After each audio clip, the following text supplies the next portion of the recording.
Bismillahirrahmanirrahim. Assalamualaikum warahmatullahi wabarakatuh.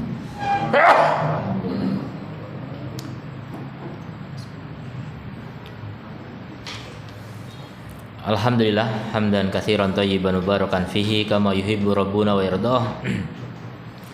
Asyhadu an la ilaha illallah wahdahu la syarikalah wa asyhadu anna Muhammadan abduhu wa rasuluh. Sallallahu alaihi wa ala alihi wa ashabihi wa sallama tasliman katsira, amma ba'd.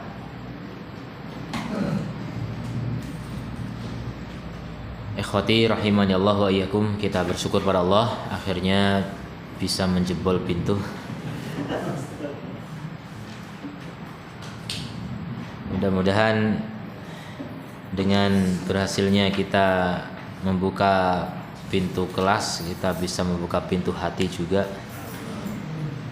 agar bisa memahami ayat maupun hadis yang akan kita pelajari pada kesempatan ini. Kita lanjutkan pembahasan di kitab Al-Jadid fi Syarhi Kitab Tauhid karya Syekh Muhammad Al-Qurawi rahimahullah. Bab bab man tabarraka bi syajaratin aw hajarin aw nahwihima. Bab orang yang ngalap berkah dengan pohon, batu dan yang semisalnya. Jadi ini ngalap berkah ya. Mencari berkah. Ngalap berkah itu mencari berkah. Allah Ta'ala berfirman, Afara'aitumul Lata wal Uzza. Apa pendapat kalian tentang Lata dan Uzza? Wa manata tsalitsatal ukhra, dan Manat yang ketiga yang lainnya. Ini nama-nama berhalanya Quraisy dulu. Alakumud dzakaru wa lahul unsa. Apakah layak bagi kalian laki-laki sementara bagi Allah itu perempuan?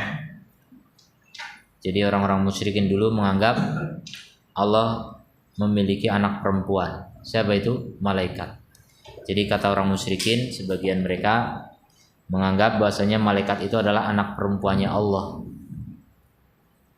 Makanya kadang perwujudan malaikat ditunjukkan dalam bentuk peri, perempuan gitu. Jangan-jangan itu warisan musyrikin dulu. Sementara kalian memiliki anak laki-laki dan mensucikan diri dari anak perempuan. Orang Quraisy dulu kalau punya anak perempuan apa? Malu. Dikubur hidup-hidup. Mau bunuh mungkin nggak tega, tapi tega juga mengubur hidup-hidup, kan aneh ya. Sebenarnya lebih sadis mana? Membunuh sekali mati apa dikubur hidup-hidup itu? Lebih sadis mengubur hidup-hidup kan? Luar biasa. Itulah anehnya orang Quraisy dulu. Jadi mereka mensucikan diri dari anak perempuan, tapi Allah malah dianggap memiliki anak perempuan. Jadi ini pelecehan terhadap Allah Azza wa Jalla. Tilka idan kismatun diza. Itu kalau begitu termasuk pembagian yang curang ya. Kalian curang.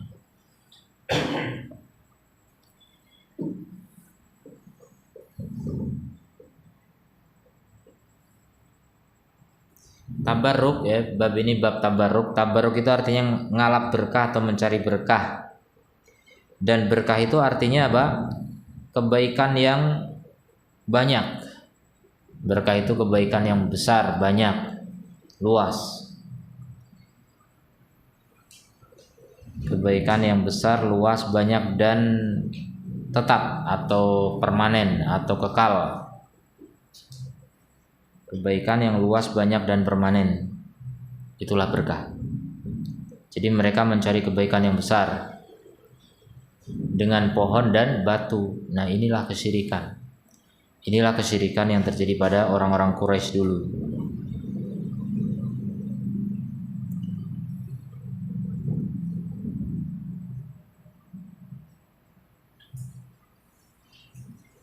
Apa hukumnya? Mencari berkah dari pohon dan batu dan lain-lain. Syirik apa? Ya, syirik akbar. Kenapa syirik akbar? Karena dia menggantungkan hati kepada selain Allah dalam meraih keberkahan. Menggantungkan hati kepada selain Allah dalam meraih keberkahan, sementara keberkahan itu milik Allah. Berkah itu milik Allah semata, yang Allah tetapkan pada sebagian makhluknya, dan tentu saja dengan dalil. Pelajaran dari surat An-Najm ayat 19 sampai 22 ini, yang pertama, wajibnya mengingkari kemungkaran. Jadi di sini Nabi disuruh menyampaikan kepada orang Quraisy, afaritumul Lata wal Uzza. Apa pendapat kalian tentang Lata dan Uzza gitu. Jadi ini mengingkari kemungkaran mereka. Wajibnya mengingkari kemungkaran. Kemudian yang kedua, butlanu ibadatil authan, batilnya ibadah kepada berhala. Batilnya ibadah kepada berhala. Jadi mempersembahkan ibadah, kurban dan sebagainya untuk selain Allah, itu batil dan syirik akbar. Kemudian yang ketiga, wajibnya mensucikan Allah dari anak. Wajibnya mensucikan Allah dari anak. Jadi Allah itu nggak punya anak, laki maupun perempuan.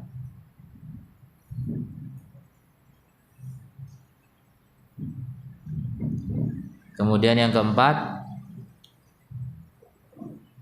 rusaknya fitrah indal musyrikin.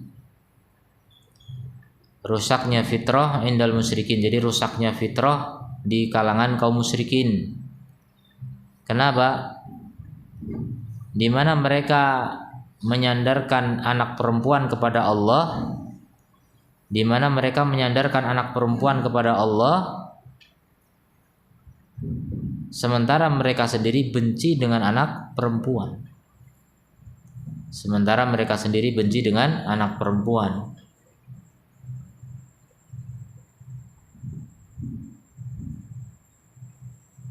Kemudian dengan itu mereka merasa sedang mendekatkan diri kepada Allah. Kemudian dengan itu mereka merasa sedang mendekatkan diri kepada Allah. Jadi menganggap malaikat anak Allah itu, maksudnya anak perempuan Allah itu maksudnya sedang mendekatkan diri kepada Allah, sedang memuji Allah itu.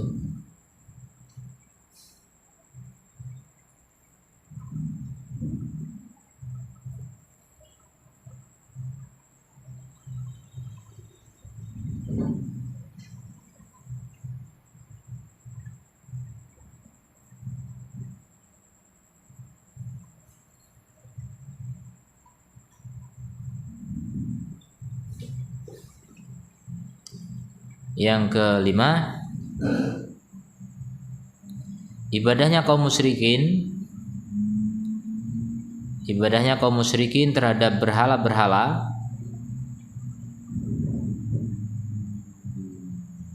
adalah dalam rangka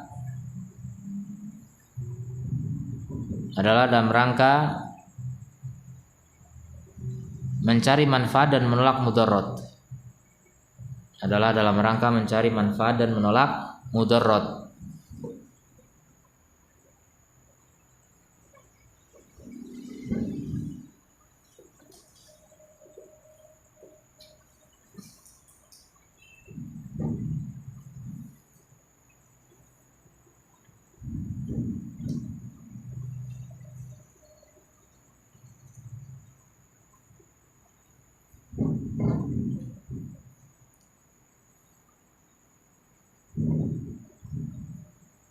Maka demikian juga orang-orang yang mencari berkah dengan pohon dan kuburan dan lain-lain. Maka demikian juga orang yang mencari berkah dari pohon, kuburan dan lain-lain, tujuan mereka sama dengan orang-orang musyrikin Quraisy. Tujuan mereka sama dengan orang-orang musyrik, dengan kaum musyrikin Quraisy. Tujuan mereka sama dengan musyrikin Quraisy.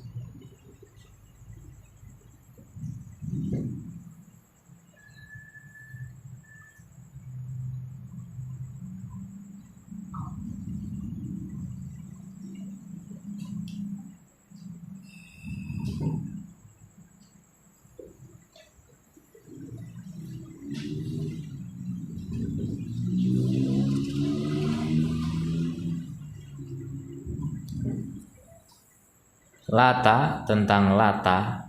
Lata itu ada pendapat mengatakan dia adalah dulunya seorang pemuda yang biasa yalutus sawik, biasa mengadoni tepung untuk membuat roti untuk dibagi-bagikan kepada jamaah haji.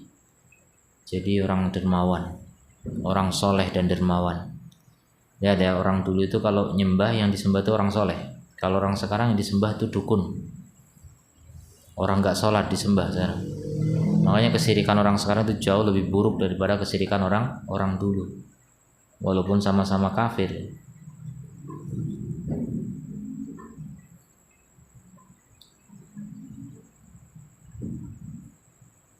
Kemudian yang lain mengatakan Lata ini patung dari batu, dinamai Lata karena diambil dari nama Allah Al-Ilah. Dinamai Lata karena diambil dari nama Allah Al-Ilah. Jadi ada dua pendapat ya. Jadi Lata itu orang soleh yang disembah ya. Biasanya penyembahnya itu memang diwujudkan dalam bentuk patung yang diletakkan di dekat kuburannya. Jadi bisa digabungkan itu dua pendapat ya. Tapi asal usul kata Lata gitu yang mungkin tidak bisa digabungkan ya. Karena yang pertama mengatakan dari kata yalutu sawik, mengadoni tepung, yang satu dari kata al-ilah, Allah, itu perbedaan.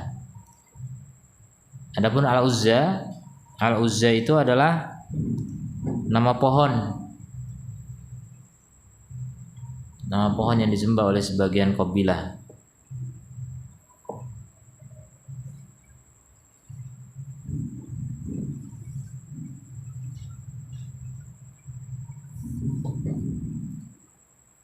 Dan dia juga diambil dari nama Allah Al-Aziz.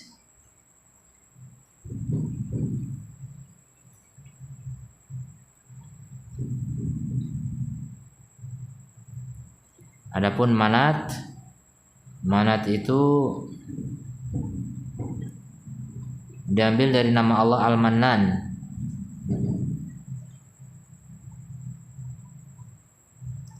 Dia sebuah bangunan, patung lah gitu. Dia sebuah patung.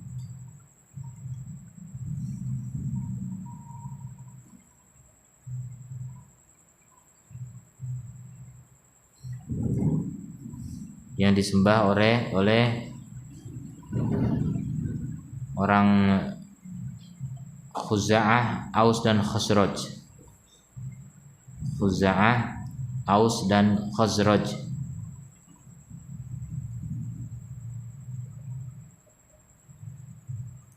Kalau Uzza disembah oleh Quraisy dan Banu Kinanah.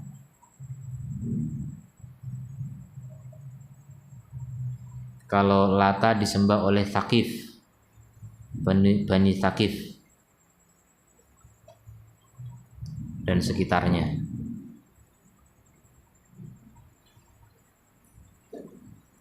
Ya, itu nama-nama berhala orang Quraisy dulu. Bukan pembatasan, berhala yang lain masih banyak. Mungkin ini berhala yang terbesar mungkin ya. Paling banyak penyembahnya.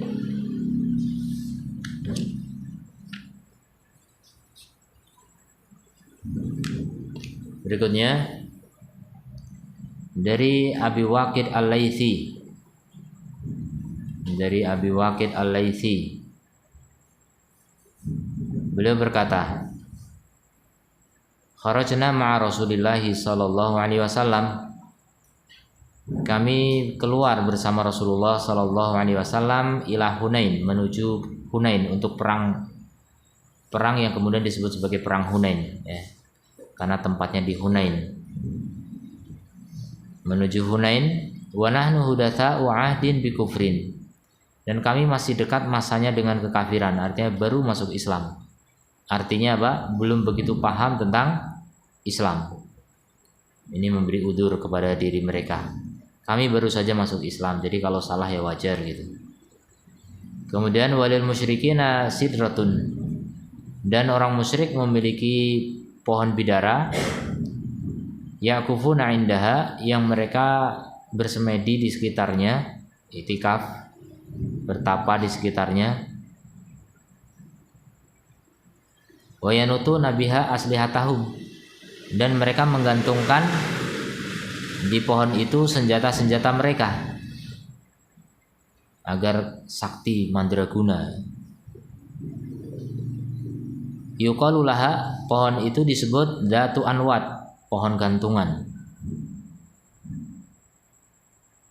Jadi kalau orang Yahudi punya tembok ratapan kemudian jadi dinding Facebook ya. Kalau orang musyrikin dulu memiliki pohon gantungan untuk ngalap berkah. Ngalap berkah nih dari pohon. Kemudian kata Abu Waqid Al-Laitsi, famarorna bisidratin, kami melewati satu pohon bidara. Fakulna, maka kami berkata, ya Rasulullah, ij'al lana dzata anwat, wahai Rasulullah, buatkan untuk kami dzatu anwat, pohon gantungan juga kayak orang musyrik, biar pedang-pedang kami juga sakti. Mereka nggak sadar kalau itu syirik, karena baru masuk Islam, belum paham, masih dekat masanya dengan kekufuran, kesyirikan. Kamalahum datu anwat, sebagaimana mereka punya datu anwat.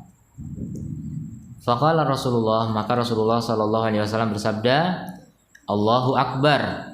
Rasulullah takbir. Takbir ini tanda takjub, heran dan sambil agak marah Nabi ini. Allahu Akbar. Innaha sunan, itu adalah sunnah. Itu adalah ajaran-ajaran. Jadi ajaran orang musyrik maksudnya. Itu ajaran-ajaran orang dulu, bahkan orang dulu dari Bani Israel juga. Qultum, kalian telah mengatakan, walladzi nafsi biyadihi, demi zat yang jiwaku berada di tangannya, demi Allah. Kalian telah berkata demi Allah. Ini kata demi Allah tuh menegaskan apa yang akan Nabi sampaikan gitu, sumpah. Kalian telah berkata demi Allah, kama qalat Banu Israil li Musa, seperti perkataan Bani Israil kepada Musa. Dulu Bani Israil pernah mengatakan, yang Allah abadikan dalam Al-Qur'an, ij'al lana ilahan, buatkan untuk kami sesembahan, kamalahum aliha, sebagaimana mereka punya sesembahan. Minta sesembahan coba. Enggak tahu karena kebodohan ya. Wong Nabi ngajarkan tauhid malah minta Tuhan lain, gimana coba? Enggak ngerti loh, saya datang itu mau membasmi syirik, malah kalian minta syirik, kan aneh kan? Berarti memang belum paham.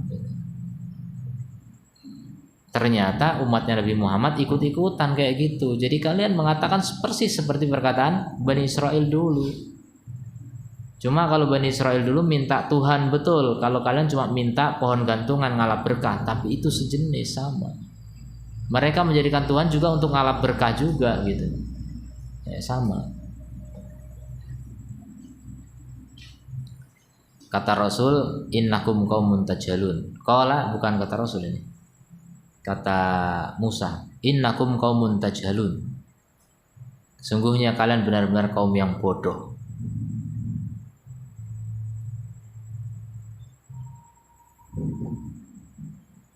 Jadi masih bodoh ya. Orang bodoh itu melakukan kesyirikan wajar ya. Bodoh orang-orang musyrik itu. Kalau mereka cerdas tidak mau menyembah sesama mereka. Sesama makhluk kok disembah. Kenapa tidak menyembah Al-Khaliq ya, yang memiliki segalanya? Latar kabunna sunana man kana qablakum, kata Nabi, benar-benar kalian akan menunggangi atau melakukan, maksudnya benar-benar kalian akan melakukan sunnah-sunnah orang-orang yang sebelum kalian. Hadis riwayat At-Tirmidzi dan belum mensahihkannya. Siapa orang-orang sebelum kalian? Bani Israel, yaitu Yahud dan Nasara, itu dua-duanya Bani Israel. Jadi kita orang Islam itu betul-betul akan mengikuti ajarannya Bani Israel, ajarannya Yahud dan Nasara, baik ajaran agama maupun ajaran budaya dan sebagainya, kehidupan, adat istiadat ditiru. Dan itu kata Nabi sejak dulu dan terbukti hari ini nyata. Berarti Nabi memang benar, bahwasanya Muhammad betul-betul Nabi kalau gitu. Betul-betul wahyu dari Allah Azza wa Jalla.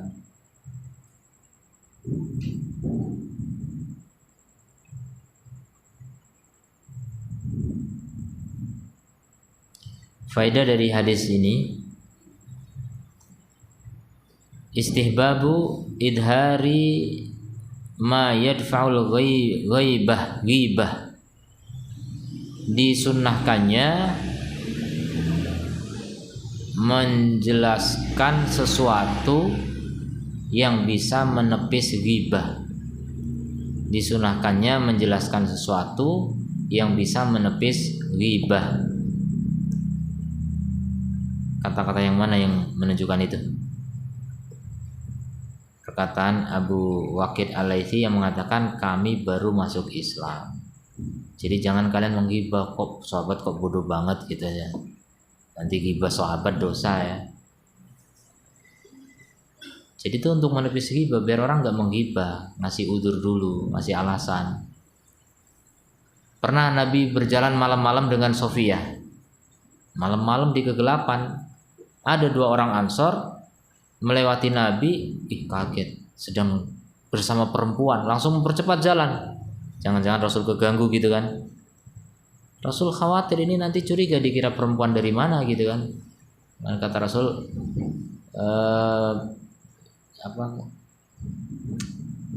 mana kata-katanya? Pokoknya ini adalah Sofia, jangan kalian diseret oleh setan gitu. Jangan kalian curiga gitu maksudnya.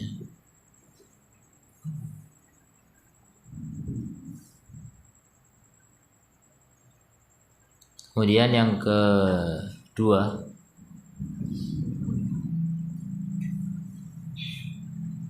sulitnya melepaskan diri dari adat.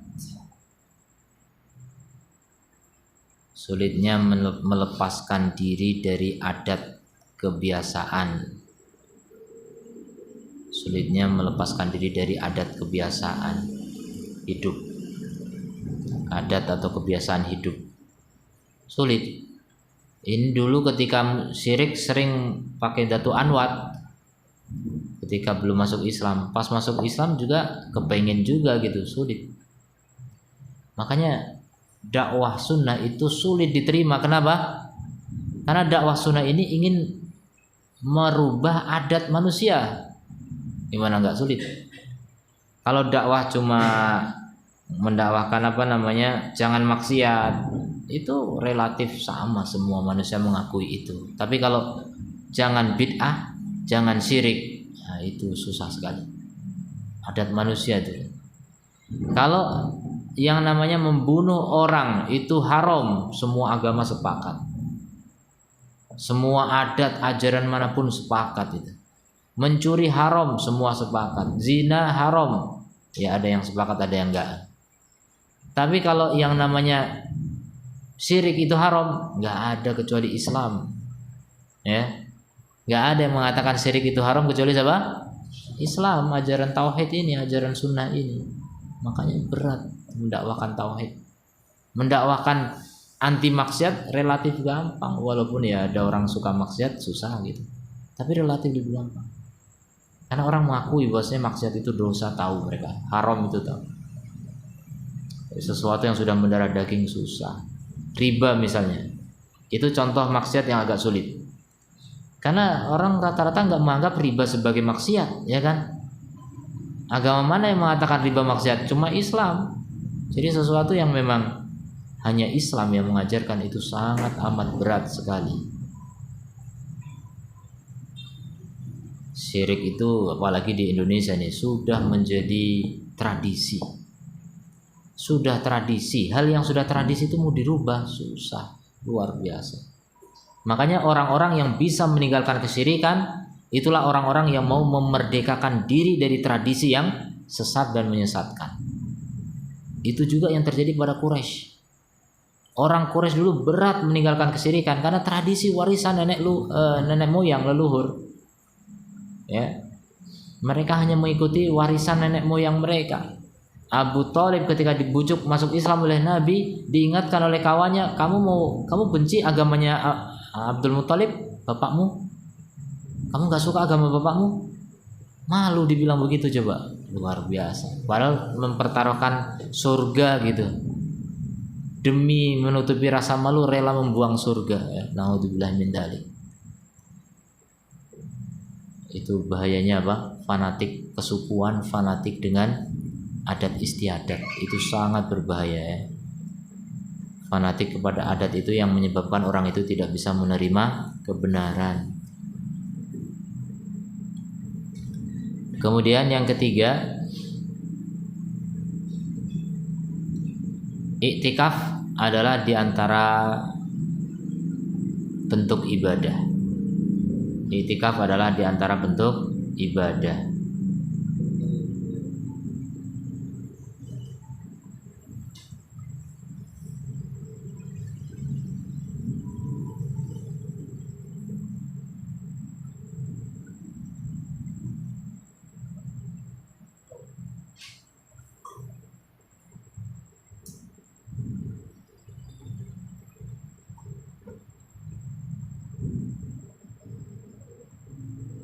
Empat,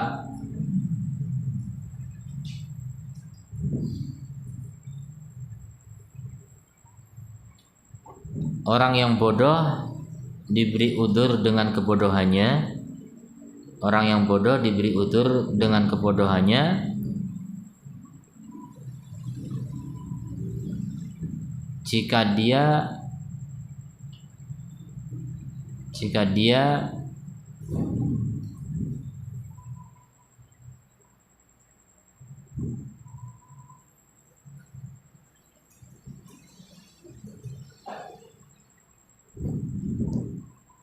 dia bertobat setelah tahu, jika dia bertobat setelah tahu ilmunya.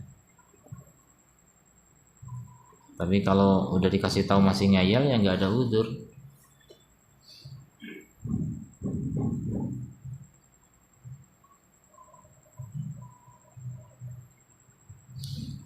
Kemudian yang kelima, haramnya tasyabbuh dengan orang-orang jahiliyah.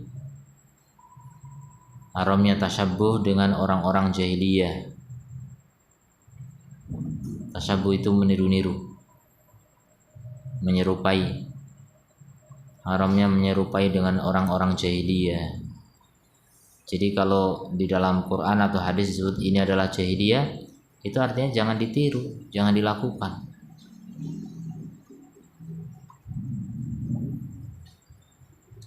Wala tabarrajna kama tabarrajal jahiliyatil ula. Jangan kamu bersolek seperti bersoleknya orang jahiliyah dulu. Jadi meniru jahiliyah itu nggak boleh. Kemudian yang keenam,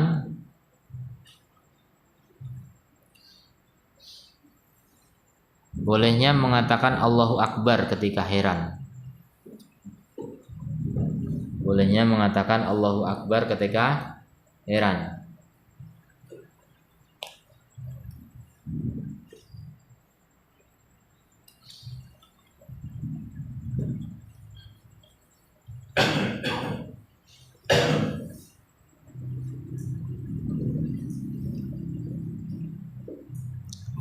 Tujuh, wajibnya menutup pintu kemungkaran. Wajibnya menutup pintu kemungkaran. Jadi udah ditutup rapat-rapat biar orang tidak melakukan kesyirikan.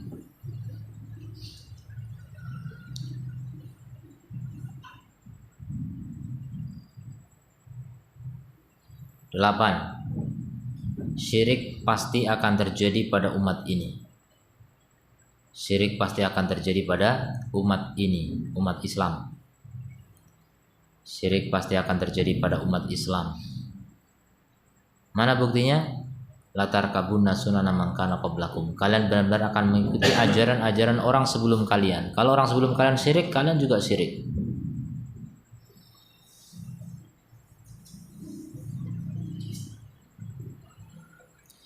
Karena ada ya di Indonesia, saya juga pernah dengar itu seorang dai yang mengatakan hari gini mana ada syirik. Itu nggak ada orang musyrik, udah nggak ada orang Islam, semuanya ngerti menyembah Allah semua katanya.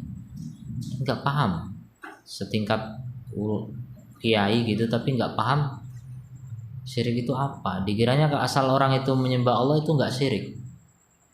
Yang ke kuburan ngalap berkah itu nggak syirik karena dia menyembah Allah katanya. Masya Allah.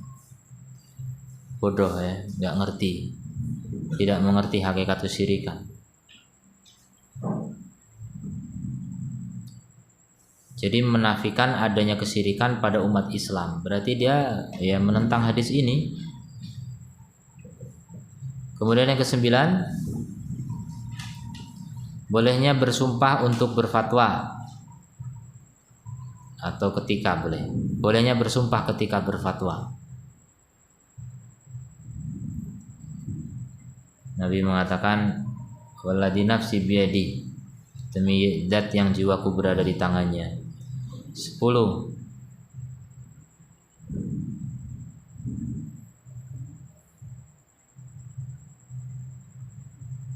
Umat ini akan melakukan semua yang dilakukan oleh Yahud dan Nasara. Umat ini akan melakukan semua yang dilakukan oleh Yahud dan Nasara. Ya, luar biasa kan, umat Islam ini membebek, mengekor ya, jadi ekor saja umat Islam.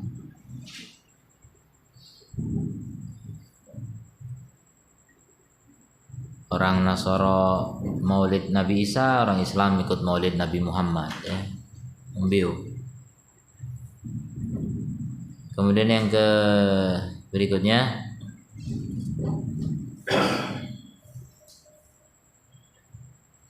celaan terhadap Yahud dan Nasara. Celaan terhadap Yahud dan Nasara itu artinya peringatan untuk kita. Celaan terhadap Yahud dan Nasara itu artinya celaan untuk kita. Jadi kita jangan melakukan hal-hal yang Yahud dan Nasara sudah dicela oleh Allah atau Rasulnya. Ya, silakan, mungkin ada pertanyaan. Pas ya, dalilnya cuma 2, jadi pas tadi pintunya nggak bisa dibuka kan.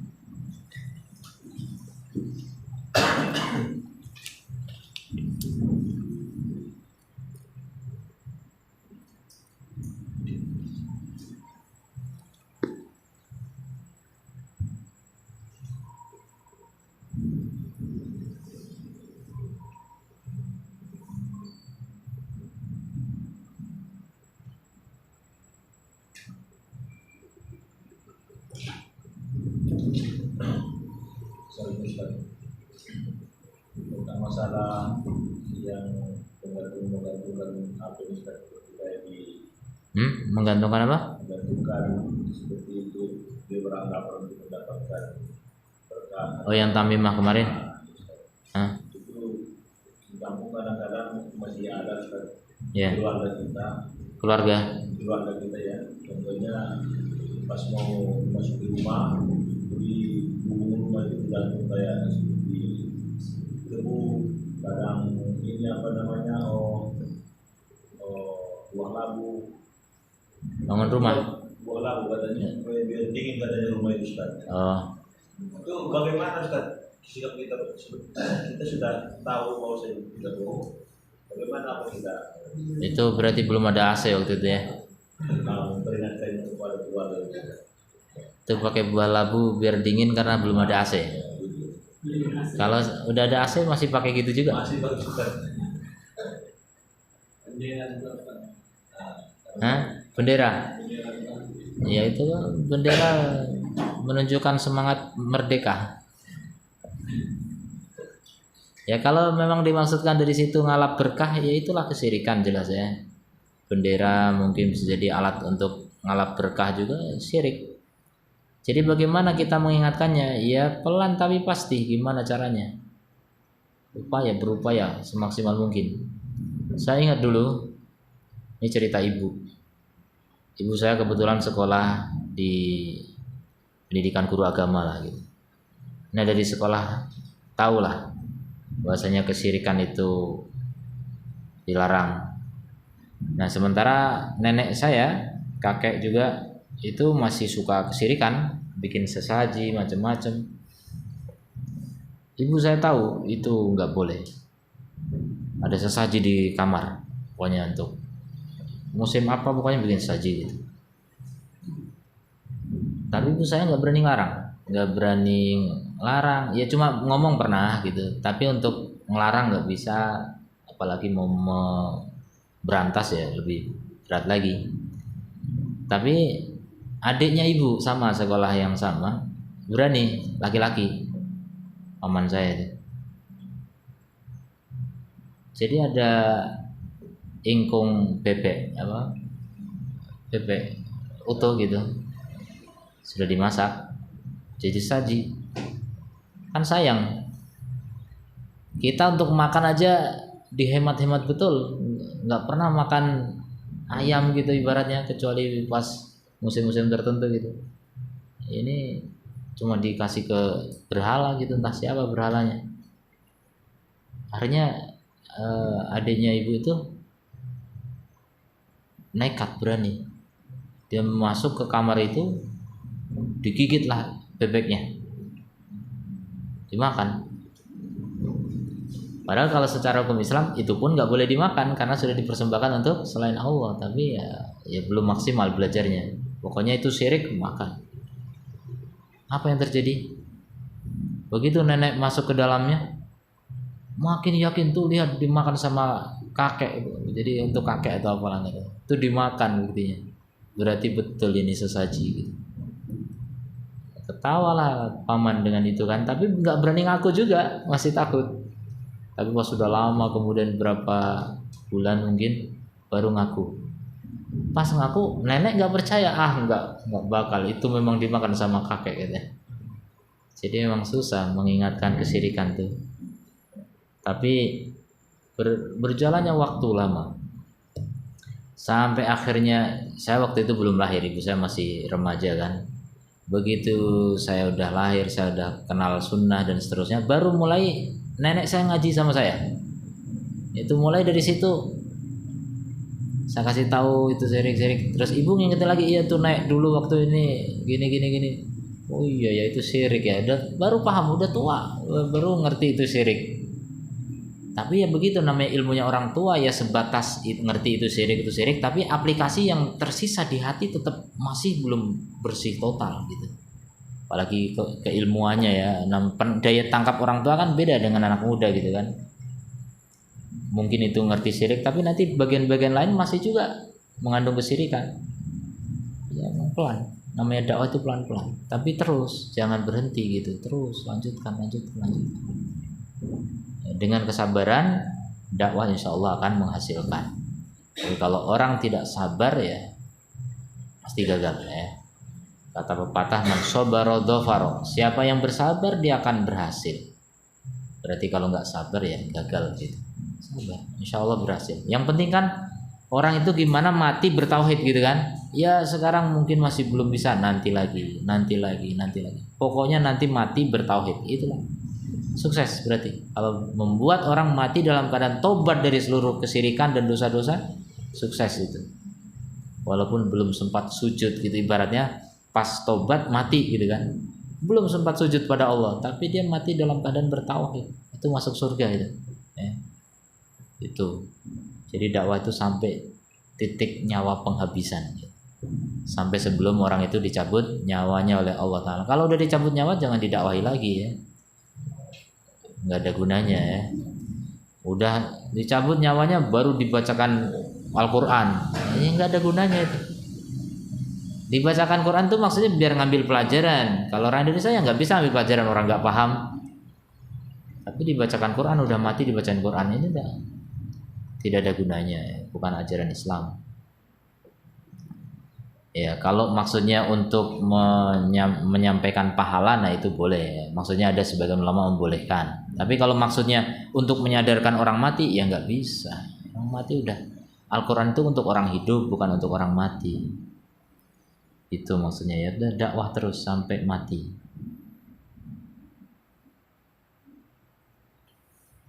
Ada yang lain? Udah. Ya udah, kita tutup ya. Subhanakallahumma wa bihamdika asyhadu an la ilaha illa anta astaghfiruka wa atubu ilaik. Assalamualaikum warahmatullahi wabarakatuh.